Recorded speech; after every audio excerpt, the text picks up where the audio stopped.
After 3 years of work, our follow-up to the Meat Eater Fish and Game Cookbook is here. It's the Meat Eater Outdoor Cookbook, wild game recipes for the grill, smoker, campfire, and camp stove. Here is your book for everything that's best cooked or eaten outside.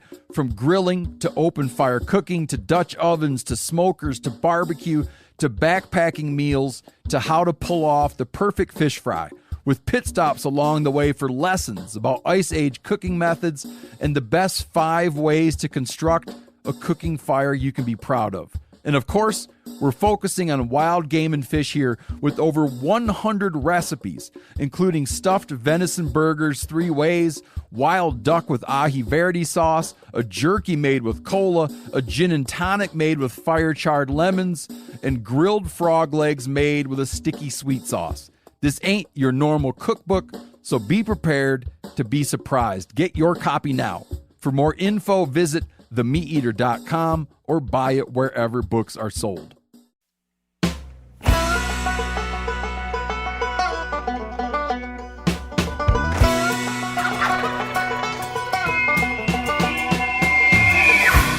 Welcome back to another episode of Cutting the Distance podcast.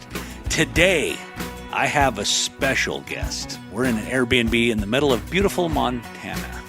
This person is known for a lot of things. Of course, he's known for his elk calling prowess, but I can guarantee you, he is the only person in history to kill a bull elk wearing a Hulk Hogan costume.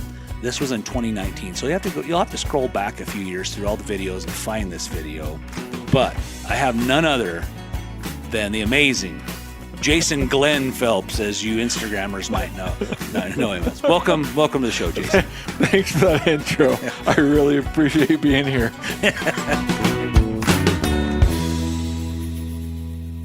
I think you should have had that approved before you laid it out there. No, I like to make you uncomfortable. I know, and I needed to edit that out. But that's the best that part. was good. That was good. Yeah. And hey, this is kind of a side note. This is off topic today, but Jason has an Instagram account. You may not know this. If you follow the Phelps Game Calls Instagram page, Jason, in the last few months, has started his own Instagram page. He puts a lot of naked selfies on there. He shows progress from like working out and like dieting and bikini shots. No, just kidding. Oh. No, but I have way more followers than Jason. And I'd like to keep it that way. So what you're saying is do not follow. Do not follow me. Do not follow Jason. So it's Jason Glenn Phelps. Yep. Look it up on Instagram. We got to get him some followers. And while you follow him, give me a follow too. It's The Bugler, Dirk Durham, The Bugler, just The Bugler, one word. Give me a follow if you like our content. And give Jason a follow too. He's in a bad way.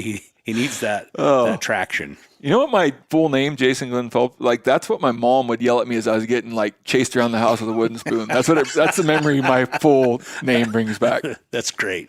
Yeah. Well, I think I've yelled it a couple times. We've been deer hunting. When you really need to get my attention. Jason Glenn Phelps. There's an elk over here. Or, no. There's a deer over here. I think I yelled that at you today. But anyway, today, and I'm going to have to apologize to our listeners. I gave you the guys the super secret number to call in to ask a question so we can answer it online here or on the podcast. And here's the biggest problem. So when I did that, I recorded a whole bunch of podcasts because I've been gone for the whole month of September, the month of October, and here we are in November. I'm still hunting. And Jason, he's been doing a lot of the same. So a lot of the podcast episodes you've been enjoying haven't been real time. So I was unable to get your question answered online in a timely fashion, which kind of sucks because there's some folks that had some hunting intended for this fall, but I think it's still relevant for the show. And I think, we're not leading into elk season. I mean, elk season, September is kind of a distant memory, and we want to kind of touch base, refresh, think about those kind of things, because Phelps and I have been talking about 2024 already. We're making plans for elk season, and we want to make sure that We have everything dialed in. And so I think this is a great time to kind of answer some of those questions. That way, for folks who are planning ahead for next year, they can kind of think about it, listen to what we say, digest it, agree, disagree, kind of formulate their own system, and kind of move forward for elk season in 2024. So anyway, Phelps, do you have anything to say before we get started on this? No, I'm like ready to start answering questions. I know Jason always says this on his podcast. When he's the host, he always says, "Hey guys, if you have any questions, email us at ctd at what ctd at phelpsgamecalls.com." Right. But you were just trying to talk in my voice, and I felt like you had to make me sound like a nerd. What? No, no. You're like, I hear what he always says, and then you talked in a funny voice that made me sound like a nerd. Well, I'm sorry. I like to mimic people. Yeah, we have an email set up at ctd, cutting the distance, ctd at phelpsgamecalls.com. And you can send us message or emails there or messages on social, and we'll do our best to kind of grab all those questions and kind of compile them and try to have our guests answer them. Right. And if you want me to answer them, don't send them to that because I never see those questions. Justin I do. I pass some on or get them answered. Every now and then. Yeah. He's like, I don't know what to tell these people. Dirk, can you tell them? Yeah. No, just kidding. Yeah. They're like, Jason, I don't want you to answer. I want Dirk to answer. And so I got to pass them on to him. All right. So question number one, I'm going to turn this up and let's see if we can get this answered. Hey, Dirk. My name is Garrett Harmon. I'm calling from Beaufort, South Carolina. My question is how you would go about hunting a once-in-a-lifetime tag. I drew one of arguably the best second-season archery elk tags in New Mexico this year. And I was wondering, I'm feeling a lot of pressure and putting a lot of pressure on myself, and I was just wondering how you go about tackling a tag like this. Any advice would be great. Thank you for everything you do. Bye.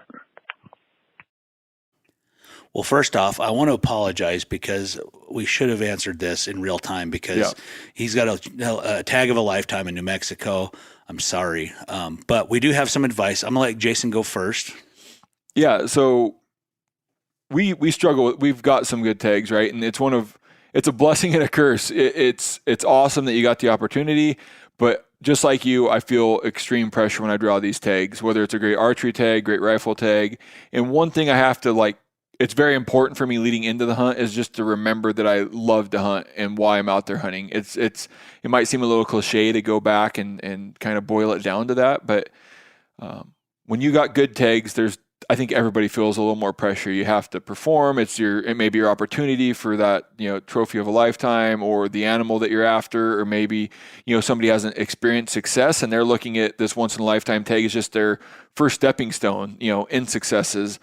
So first of all, I feel it's important to go back and boil it down to why you're out there and kind of from that point, remember that you're out there to have fun. Like this is a once in a lifetime potentially, or one of those upper tiered hunts, and you just need to remember to have a lot of fun. Going into that.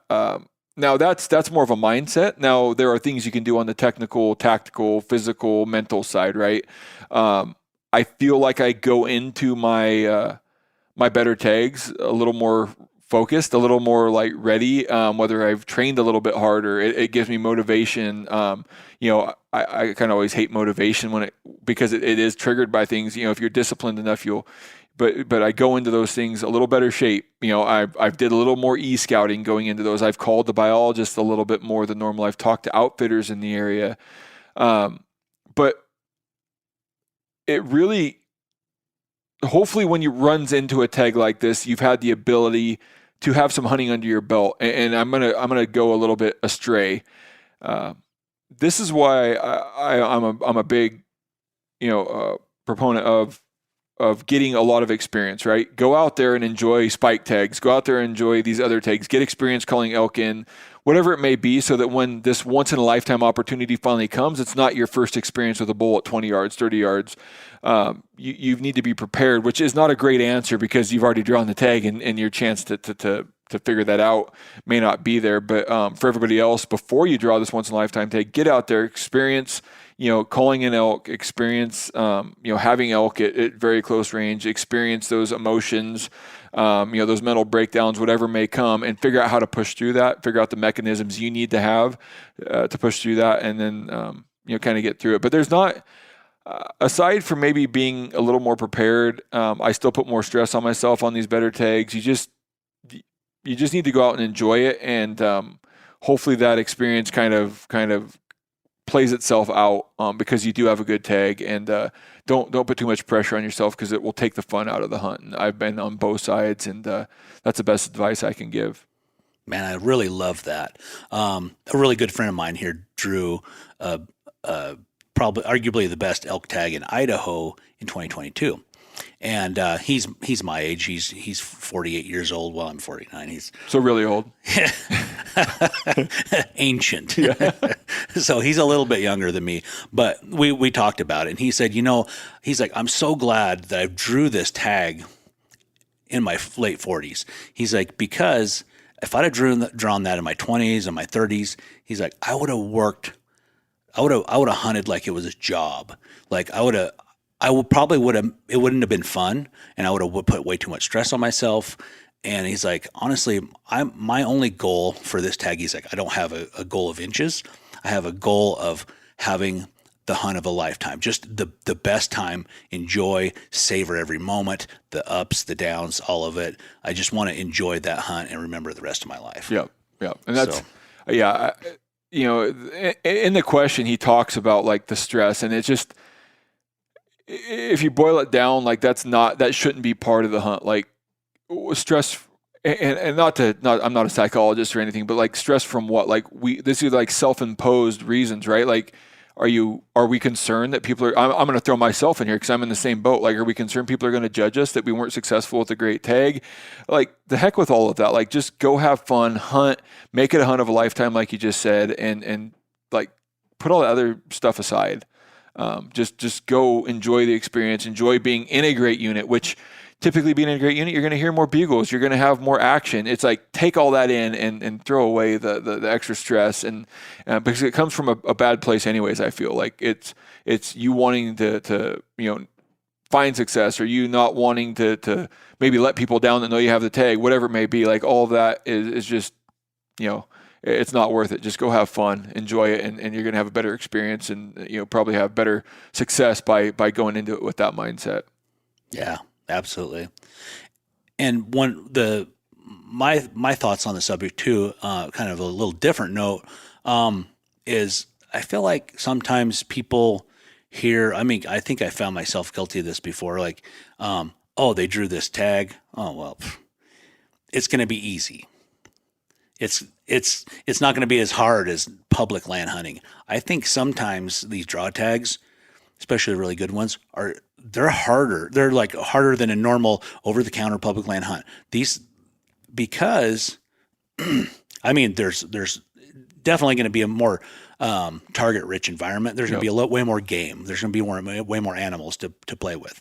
But you can't like let your guard down and think, oh, well, I don't have to try as hard. I can just show up and kind of half-ass it and get an elk. Yep. I feel like you have to show up and work just as hard as you would on a normal over-the-counter tag, if not harder, and just maximize that time. So this is back, like, don't stress yourself out with this, but you have to, like, you know what? We're not going to sleep in. Yep. We're not going to spend our middays in camp eating ribeyes. We're gonna work really hard. We're gonna get up at 3 a.m. if that's what we need to do. We're gonna hunt all day from dark to dark, and we're gonna leave nothing on the table. That way, when we're done, whether we take an elk or a deer, whatever it is you're after, whatever you take at the end, you can say, I left nothing on the table. Yep. I gave everything I had for that time I was having, and it was the hunt of a lifetime. Yep. Great. Question number 2. Hello, my name is Hattie Zobot. I'm a new archery hunter, and I have not spent a lot of time getting set up for a shot of 40 yards or less. When you are looking for a spot, what are you looking for in the brush woods? how do you determine what a good location is, and what is your strategy for getting set up for the best shot you can once you located an elk and that elk is coming in on you? Thanks so much. Bye. Okay, so she doesn't have a lot of experience at setting up or animals being inside of 40 yards, and how do we determine where we're going to set up if that bull's coming in or we expect the bull to come in? Did I get that right? Yeah, I think so. Okay, so there's I'm going to answer this in a couple different ways. There's what you're given on the ground. A lot of times we find ourselves in less than ideal setups. You just can't make an ideal setup on the ground. You may be in a brush hole. You may be in a wide open timber stand where there is no terrain break, no vegetation break, and you're just kind of forced to set up where you need to set up, whether it's, get the wind right, try to be, for me personally, like on the level or slightly downhill from the bull if I can. Those things all kind of are just rules of thumb, but I say this because it's easy to say it while you're talking.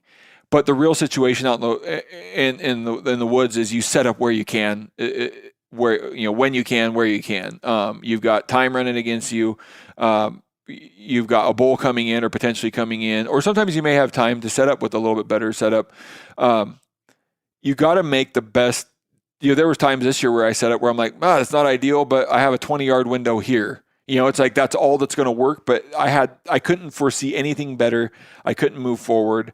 And so you've got to make the best with what you're given. Now, an ideal setup, if you have the ability, anybody that's archery hunted elk long enough has dealt with hang-ups. I think Dirk can attest to this. Like every year, you're going to have bulls hang up, no matter how well you pick your setup. But you want to try to prevent that if you can. And in my opinion, I could be wrong, but what I've seen from my experience of elk doing this or not doing this is when an elk gets to a spot where they can visually see, not hear anymore, not smell, none of that. I think it's their sense of sight. When they get to a point where they should be able to see the elk that's calling to them, being us with the call in our mouth, however we're doing it, or the caller behind us, they expect to be able to see that elk. They are now a little more nervous. They're a little more on edge. Like, hey, I've put in the work to get to this point. And a lot of times they'll get to this hang up spot and they will call or they'll do something. Whether they posture, whether they call, whether they expect the caller to do the rest of the work.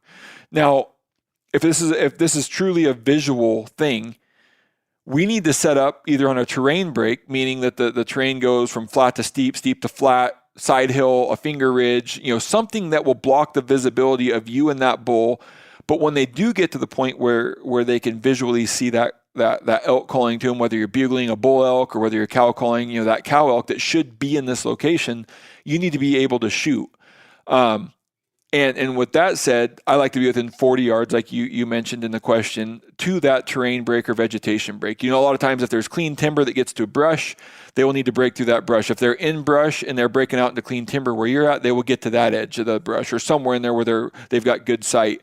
And this is one of the reasons I don't get to hunt with a lot of two-person calling setups, but this is where having a caller potentially 30, I don't like to be too far back, but 20 or 30 yards back, because now the perceived elk that they should be able to see is now 20 or 30 yards behind you. If you do this right, or you put them in a location where there's another visual break and that elk can't see them, but you're now 30 yards ahead of them, it will potentially pull that bull past the hang-up spot for you as the shooter and bring them in for an archery shot. So when I set up, I like to look at it as basically a 90-degree window where the bull's coming in or something like that. Like I want, if I look 45 degrees to my left, 45 degrees to my right, ideally I have multiple shooting lanes from 0 to 40 or 50, 60 yards, right? So if that bull crosses to my left trying to get wind, I've got a shooting lane here. If he crosses, I'm pointing, nobody can see me pointing here, obviously, but if they cross in these different valleys, I'd like to have a couple different,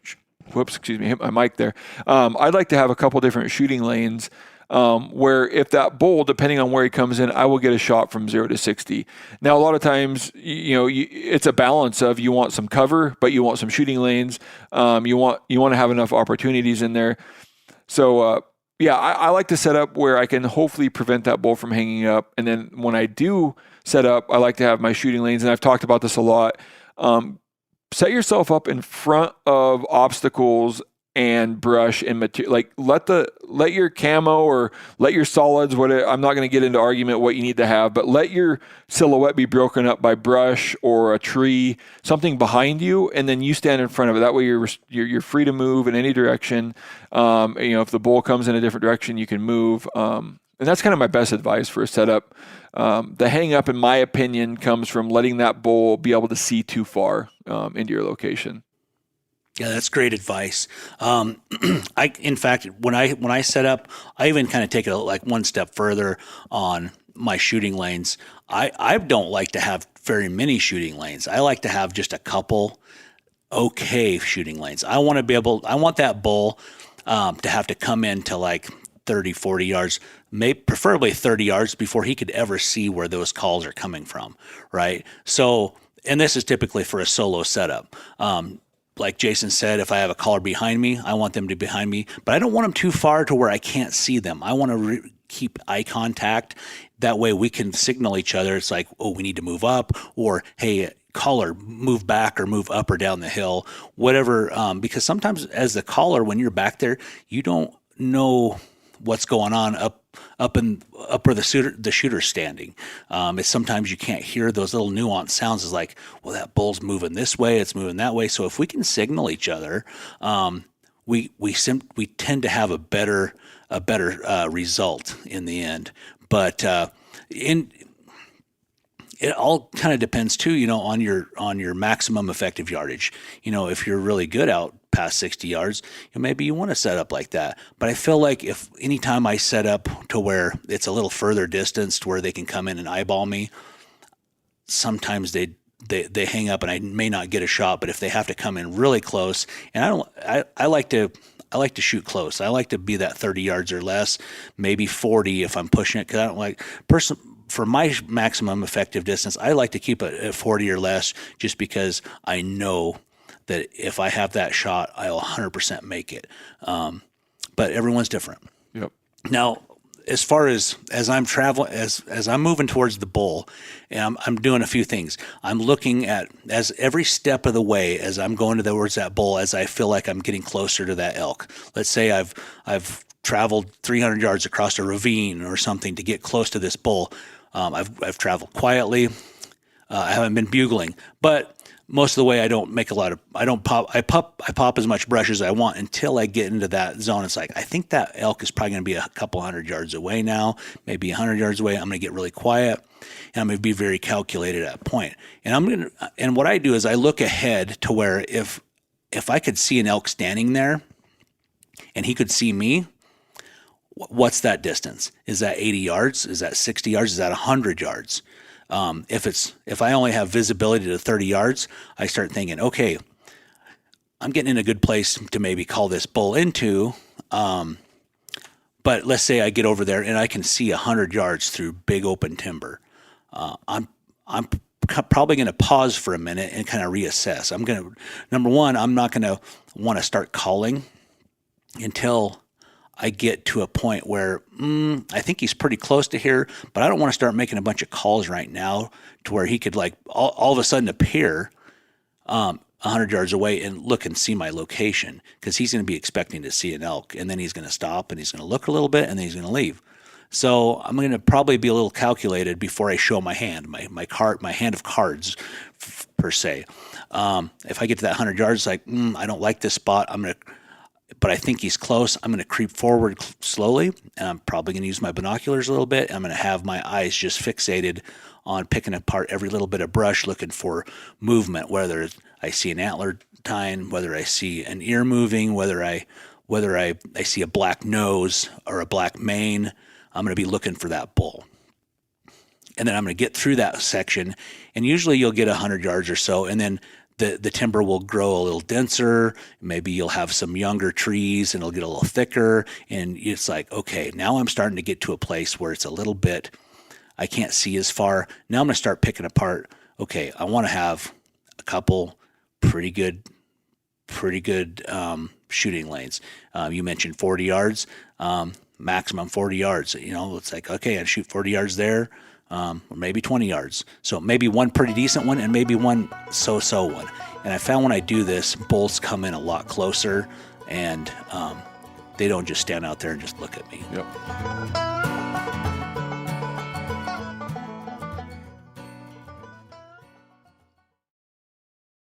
After 3 years of work, our follow-up to the Meat Eater Fish and Game Cookbook is here. It's the Meat Eater Outdoor Cookbook, wild game recipes for the grill, smoker, campfire, and camp stove. Here is your book for everything that's best cooked or eaten outside.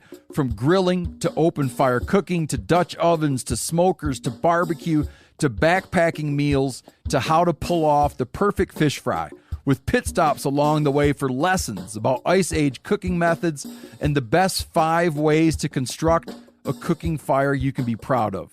And of course, we're focusing on wild game and fish here with over 100 recipes, including stuffed venison burgers 3 ways, wild duck with ahi verde sauce, a jerky made with cola, a gin and tonic made with fire-charred lemons, and grilled frog legs made with a sticky sweet sauce. This ain't your normal cookbook, so be prepared to be surprised. Get your copy now. For more info, visit themeateater.com or buy it wherever books are sold.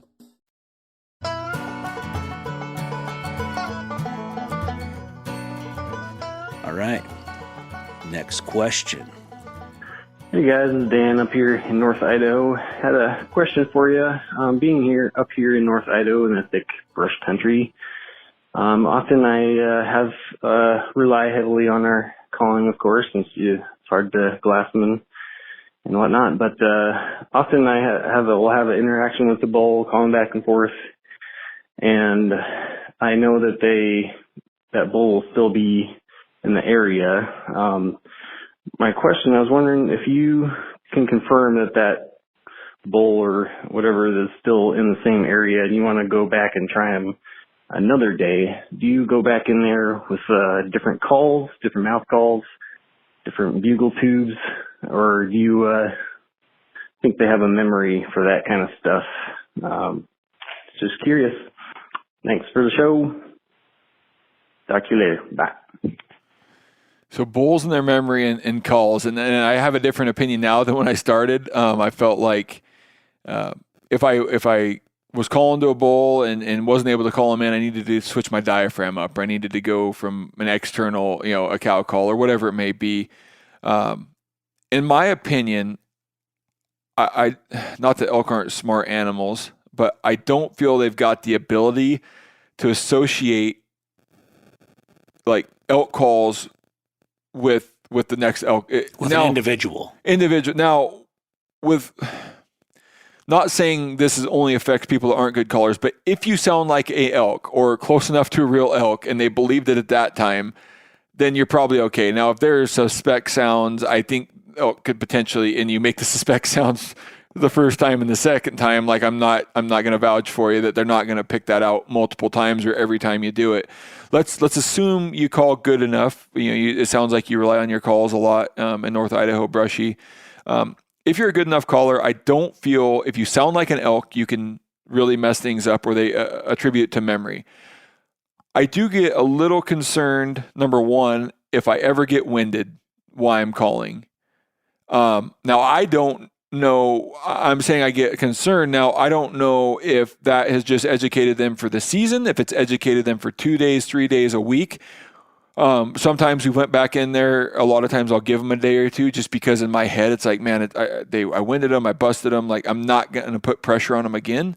I want to let that memory subside. Now I'm speculating here a lot.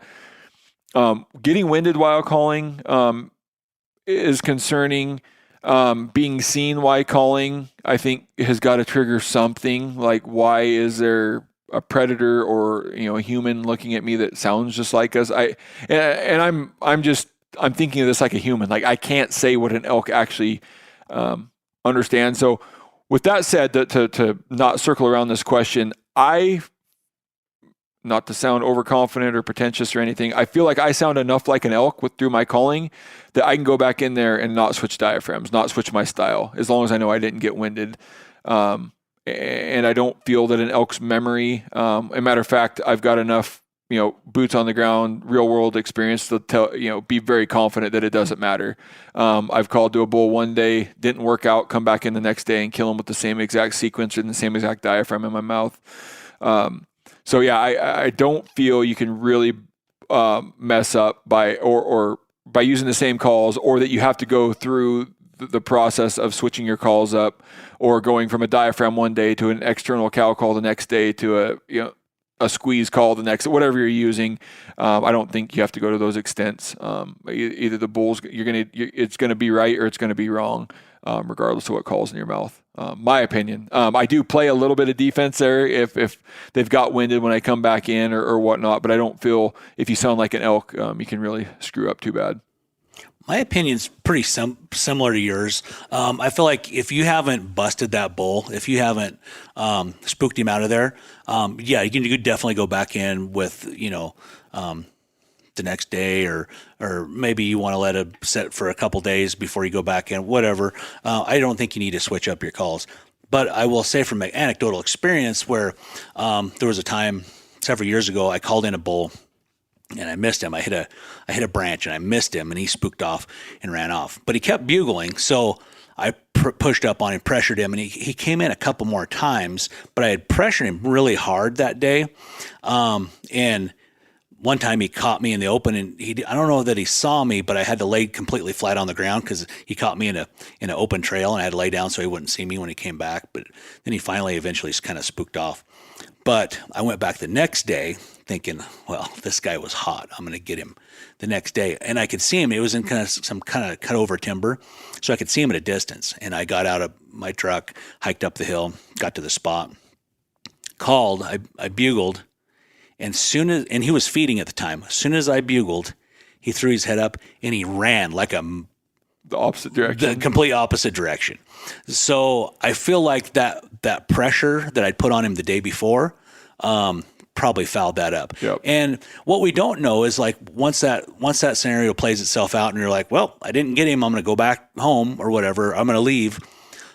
Who's to say that bull doesn't come back and sniff around? Like, our scent can be left on the ground for quite a while. I probably took a leak afterwards because I'd probably been holding it for a while. But those things come back around and sniff around the area a little later on in the day. And they're like, well, I don't know. Like, I don't like what happened earlier. Yep. I don't know if they're that smart, but I feel like if you've bumped them, if they've seen you, if you've spooked them pretty hard, you might want to give them a couple days to kind of forget. Or the next time when you go back in, maybe you want to take your different bugle tube and a different diaphragm and kind of mix up the sounds you make. And try something different. I mean, like I said, I can take different. It seems like if I take different bugle tubes or different diaphragms, I end up sounding the same because I'm trying to force myself to sound like a certain sound. But I agree. You can change things up a little bit. Just if nothing else, to give you the confidence that you're doing something different.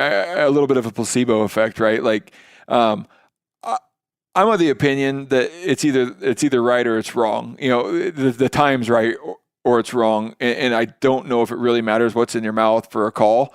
You're either going to sound like a cow and he wants to come in and find a new cow, or you're going to sound like a bull and he wants to come in and run you off, regardless of maybe what you sound like, is my opinion. Not saying it's fact, but I'm more of the opinion, though, that it's either right or it's wrong at the time that you're using that call, and it doesn't necessarily matter what you sound like. I love it. I have to agree with a lot of that. All right, next question. Hey, Dirk, I appreciate this. I've just got done with my second archery elk hunt, and bulls are pretty vocal down in New Mexico in the Gila.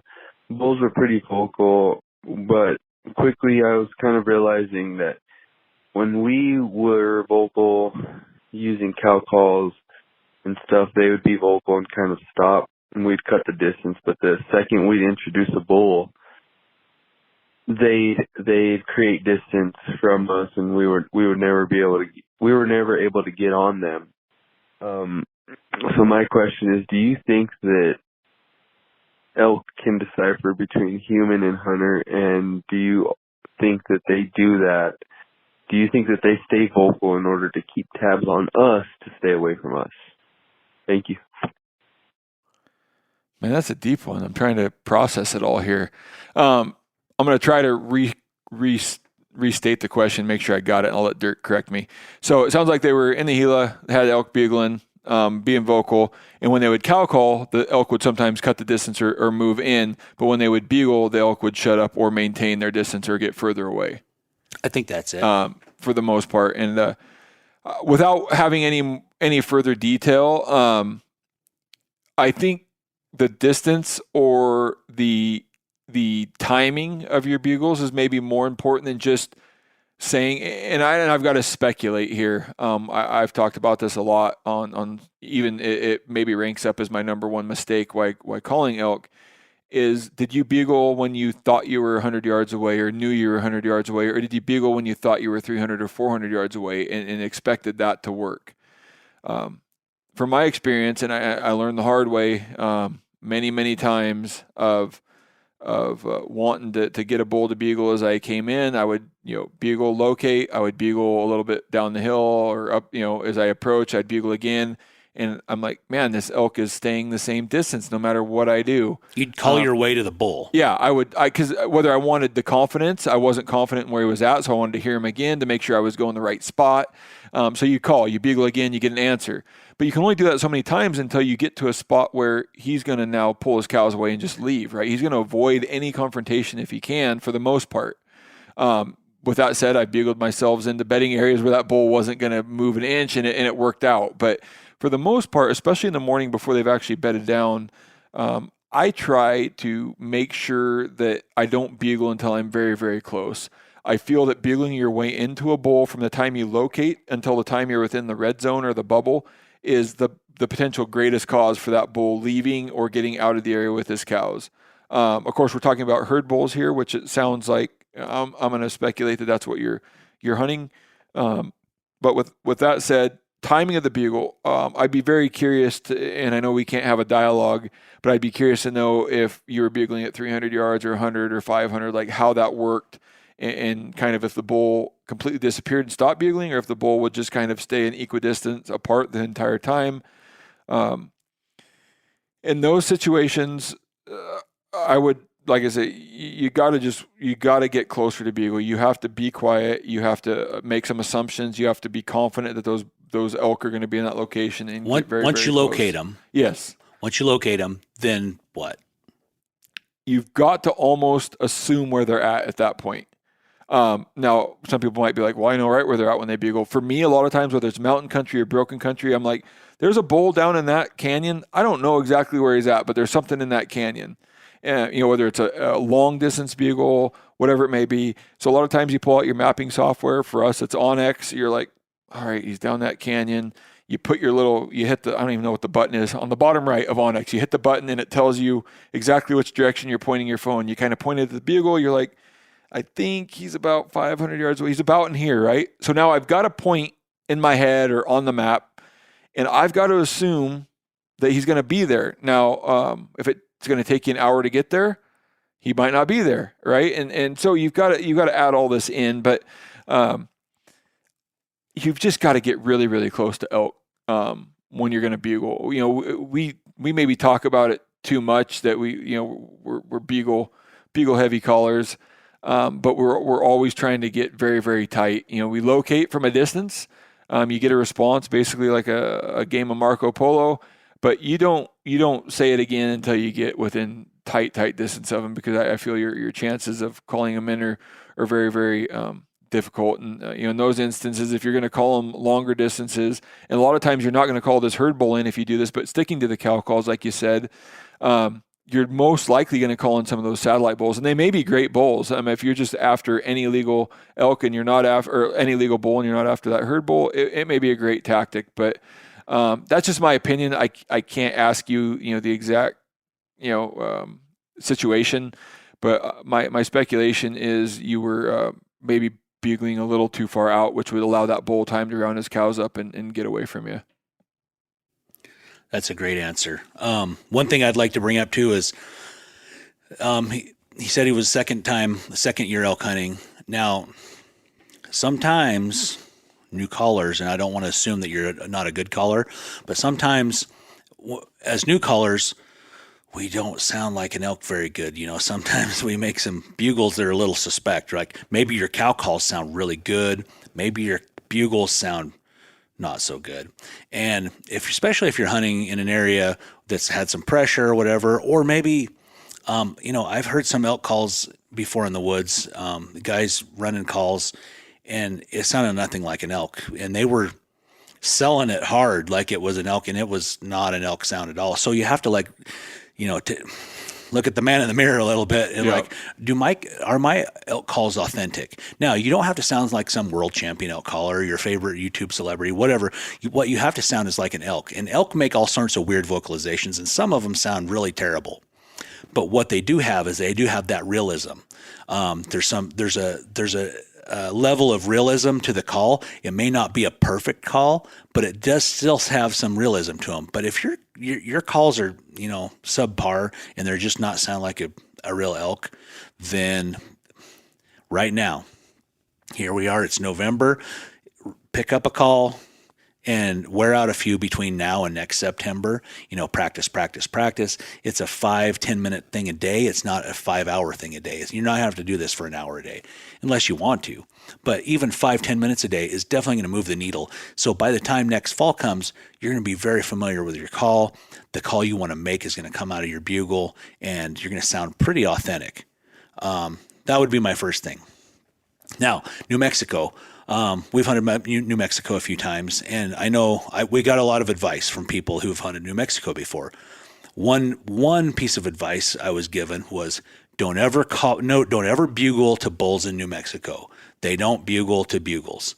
And I said, okay, what should we do? Well, be very, very heavy on cow calls. Okay, great. Day one, New Mexico. Lots of cow calls. I'm doing lots of cow calls.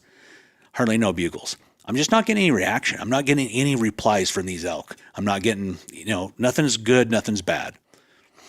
I start bugling like I start running my normal program where I'm pretty bugle heavy, but I do use a lot of cow calls too. Now I'm starting to get reactions from these elk. So you can't always take all of the advice as gospel. There's good advice there's shades of truth to everyone's advice, but you have to take that advice for what it's worth and for the day and the situation that you're in. So if like, let's say one day you're doing some cow calls, but you're just not calling anything in, try some bugles. And if those bugles are working, great, stick with them. Or if the bugles are not working, let's say your calls sound good, like and you're bugling, but the elk keep moving away, maybe you should lay off the bugles. Maybe let's just go to cow calls, maybe try to locate them really good and try to pin down exactly where that bull is, and then get there quietly. Get as close and personal to that bull as you can. And maybe at that time, it'd be time to do some cow calls. But whatever's working, keep doing it. Whatever's not working, don't do it. I'm a big believer in that. And then one thing was really crazy for me in New Mexico was we thought, like, we've been hunting elk for a long time, and you have kind of a distance gauge. Every time you hear a bugle, it's like, oh, it's this far away. Well, New Mexico really screwed with my head because the bulls would sound like, oh, yeah, they're just right over here. They're like 300 yards away, 200 yards away. They could be almost a mile away. Yep. Because of how dense the timber is, or the cover there, it's not as. They don't have big, tall trees like we have up in the Northwest. It's more open. So the sound travels so much further and it's so much louder. I felt like there were several days I thought, oh, I would set up and think I'm going to call this bull in, and he was still a quarter of a mile away. Yeah. I was not even in the realm of calling this bull in. So you have to really factor that in to your calling setups too, especially New Mexico. I mean, it's a different sound travel pattern there. So.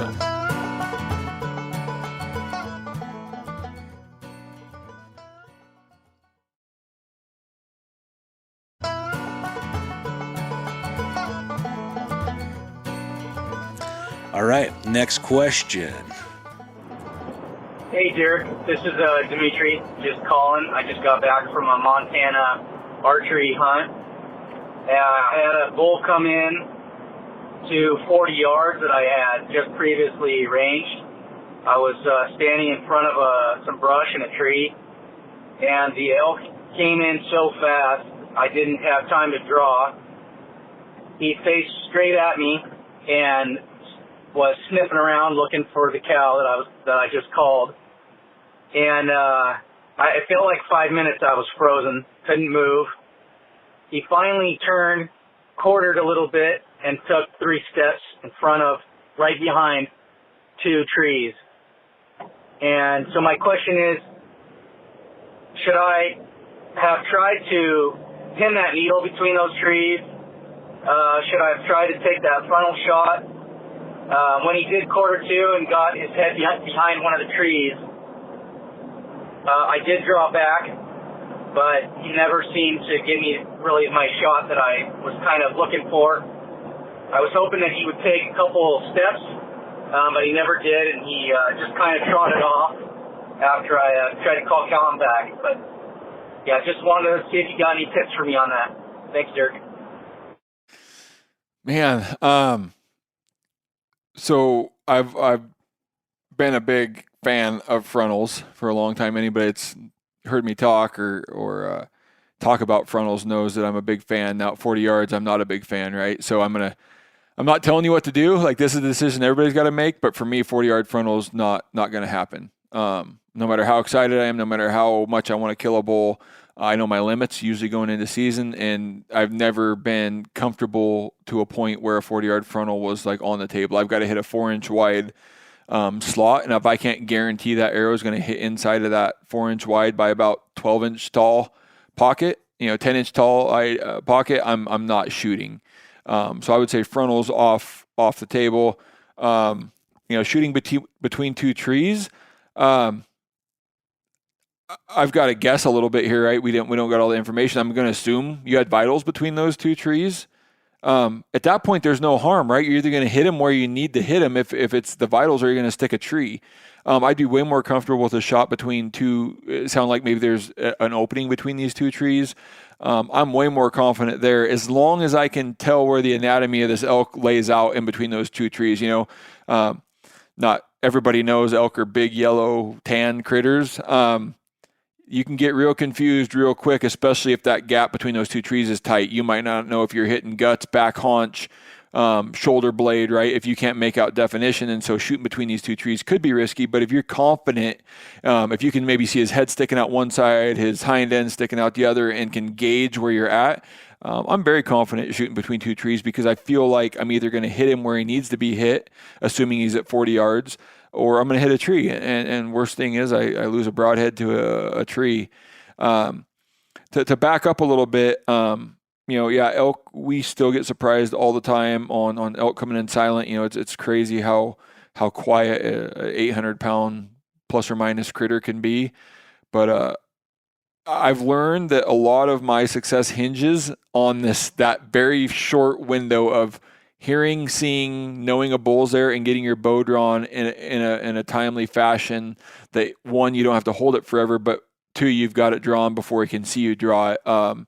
Learning that it's almost more of an art than it is anything else, is just knowing when and what you can get away with and getting drawn back. But aside from that, I don't have a lot of other advice. Like, you got to be very confident.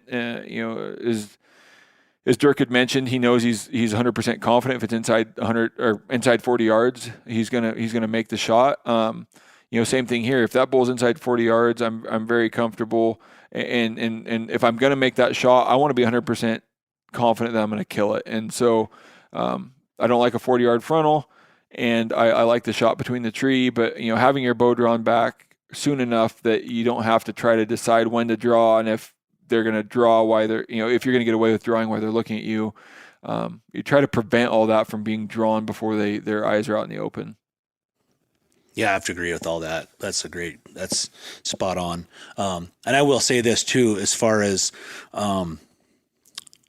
alert elk in a frontal position, a bull that's alert and looking like has stopped and is looking for that other bull or cow. They're on high alert at that point. So at 40 yards, when your bow goes off, it seems like your bow's shooting fast, but there's enough time for between the time your bow goes off and that arrow reaches that elk for that bull to be facing the complete opposite direction. They can spin on a dime very quickly. So I don't really recommend a frontal shot on an alert elk, whether it's at 10 yards or at 40 yards. I've been around, I've taken a frontal shot, a couple of them. I've been around other folks who have taken frontal shots, and the bulls that are coming in like on full alert, when that shot's taken, maybe to the pin, everything is in the perfect spot, but at the very split second that bow goes off and the arrow reaches the elk, they can move, and now it's not hitting in that same slot that Jason was talking about, and now it's going to be a track job that you may or may not yield a bull elk. So it's kind of a tricky situation, and especially at 40 yards, I don't recommend a frontal shot at 40 yards whatsoever. Period. They need to be closer, 20 yards or less. There's so many things to consider, like the angle of the elk. Is he quartering this way? Is he quartering that way? Is he above you? Is he below you? All the angles have to be good to thread that arrow right down the pipe, right? So consider extreme angles, whether it's up or high or low, and angles of quartering. And then the alert factor. If that bull's not super alert, he may not know what hit him, and he's going to tip over dead in 40 yards on a perfect shot. So that's my advice. All right, we have time for one more question. Dirk, my name's Preston Dressler. I live in Southwest Oregon. I hope to harvest my first Roosevelt elk in the next few years. I've been after them for 8 years plus. I'm hunting at over 6,000 feet, so obviously a very different terrain for Roosevelts. However, I understand that they live here year-round and have had several close encounters, just not put one in the freezer yet. I'd love to hear some information on hunting Roosevelts in the mountains. I'm a rifle hunter. My season isn't until around Thanksgiving. Obviously, this is after the rut. Snow's normally on the ground, but the elk are being quiet. It's a bull-only tag, so unfortunately cows aren't an option for me, with relatively low success. I'd love to hear some tips on how to find the elk come November. I'm in contact with my wildlife experts in the area. Unfortunately, this is a deer unit, so they don't have a lot of information for me. Please let me know what I should be doing, what I'm doing right, what I'm doing wrong. Love the podcast. Hope to hear more soon. Bye-bye. All right. So it sounds like high mountain Roosevelt hunting, Cascade Roosevelts. I've got a lot of experience. I hunt Cascade Roosevelts growing up, still do occasionally, but I've never had the experience hunting them in rifle season. You add snow in. There's a lot of components to this question. I'm trying to kind of go back through them. Post rut, I'm just going to boil it down to just what I know. Post rut, an elk's job now is to fatten up and eat as much as he can. Typically the big bulls are going to go into solitude. Smaller bulls may bachelor back up. Some small bulls may stay with the herd. So it really depends on what your goal is going into the hunt. Some of the times I've hunted late, I'm looking for where is that bull going to find solitude and the feed that he needs to basically put on as much fat, as much weight, and regain as much of that health as he can to get through that winter. If there's snow on the ground, I use that snow to my advantage, whether it's, you mentioned being high in the mountains. I don't know if there's a road system leading in or a trail system. Cutting tracks can tell you more than anything else can, where the elk have been recently, where they've been for the last couple of days, weeks, whatever it may be. I don't know if you can glass in this area. If you can glass, I love to get up and look into openings early, where they may be feeding, or where I can maybe look into some spots. And some people may know what I'm talking about, but they're these spots that aren't like you're glassing a clear cut or and alpine above the tree area, but there are these spots that may have avalanche chutes, or they may have little teeny pockets in the timber you can look in. Those are the spots in those later elk seasons I like to look, because those elk want to be where there's food, which will be these small little micro openings, but they want to be secure and have that security and kind of that solitude. So I'm looking in areas like that. One thing I like to do, I do two things. I want to be able to find elk, obviously, so you can glass, miles across canyons or miles from ridge to ridge. But I also like to be in the hunt. I like to look at canyons where if there is an elk there and the wind's going to be right, I can shoot across that canyon. I'm in the hunt, versus there are times where I consider I'm hunting, but I'm out of the hunt, right? I'm glassing at something 2,000, 3,000 yards away, hoping to find something that I can then play on, but I'm never in the hunt at that moment. And so I tend to like to be in the hunt when I can, or when I'm looking at spots. But cutting sign, obviously going to be your best bet. Calling, there's no denying it's off the table. Cutting tracks, glassing in spots where other people aren't going to. A lot of times these bulls are going to want to be away from pressure, away from people. If it's a cow tag, if you're allowed to, I think he did say bulls, right? So scratch that. But you will find, if you're looking for any bull, a lot of times those younger bulls will stay with the herd, especially as Roosevelts tend to do.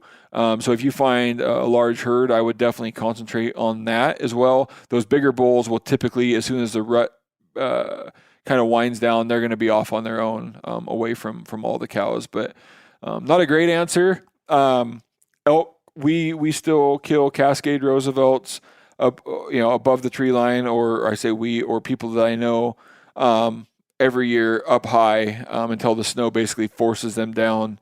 So you can go high, which it sounds like where you're at, and it can work. So not a great answer, but that's really all you can do is find tracks, concentrate on those micro openings. A lot of times those bulls aren't going to want to be out in the wide open where you may have found them in September or October. And that's the best I can give on that one.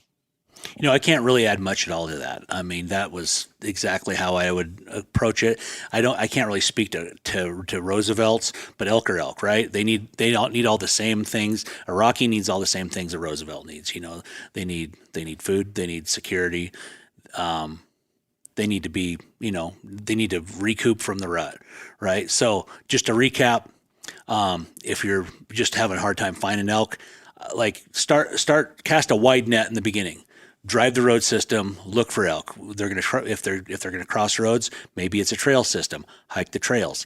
A lot of times elk hunting with a rifle is all about boot leather and glass, right? So if you need to hike a lot and just find elk, if it's not an area you can glass up, maybe you just got to cover tons of country in a day, just hike a lot until you find sign, and then slow down and hunt from there. Like Jason said, bigger areas, you may be able to glass into some clear cuts or whatever and find some elk. A lot of times you're going to find the cows, and maybe younger bulls.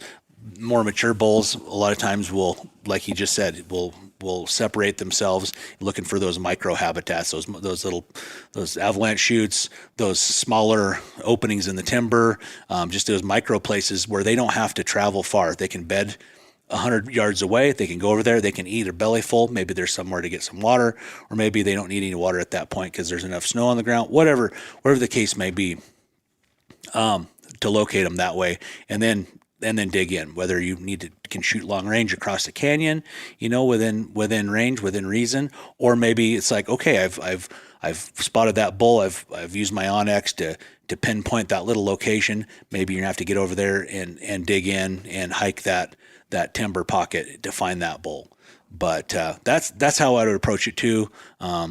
So anyway, thanks, Jason. I appreciate all these answers. I mean, one of these days we're going to find some stuff we don't agree on, and we're going to have a debate. like whitetails versus mule deers. We've had that a few times. Well, yeah, we've had that a lot. You know, people may not know this. Jason has a lot of hobbies, but I call it arguing, but debate, healthy debate. But he says healthy debates. Like I think healthy debate's one of his favorite hobbies. So I'm always challenging him on things because I know how much he enjoys it, and I sure do too.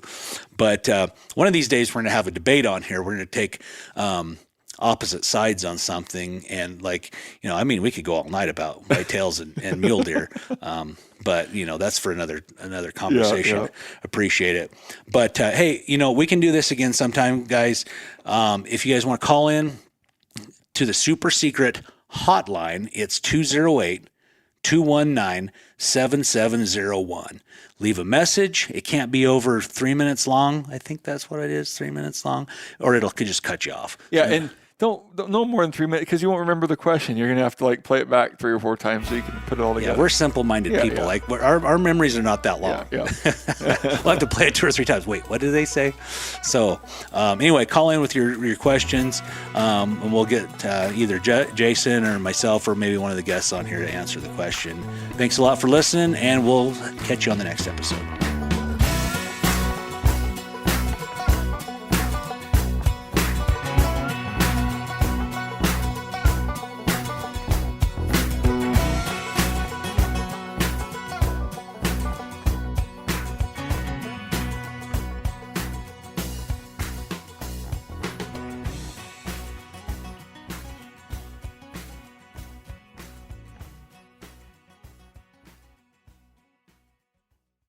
After 3 years of work, our follow-up to the Meat Eater Fish and Game Cookbook is here. It's the Meat Eater Outdoor Cookbook, wild game recipes for the grill, smoker, campfire, and camp stove. Here is your book for everything that's best cooked or eaten outside. From grilling to open fire cooking to Dutch ovens to smokers to barbecue to backpacking meals to how to pull off the perfect fish fry, with pit stops along the way for lessons about Ice Age cooking methods and the best 5 ways to construct a cooking fire you can be proud of. And of course, we're focusing on wild game and fish here with over 100 recipes, including stuffed venison burgers 3 ways, wild duck with ahi verde sauce, a jerky made with cola, a gin and tonic made with fire-charred lemons, and grilled frog legs made with a sticky sweet sauce. This ain't your normal cookbook, so be prepared to be surprised. Get your copy now. For more info, visit themeateater.com or buy it wherever books are sold.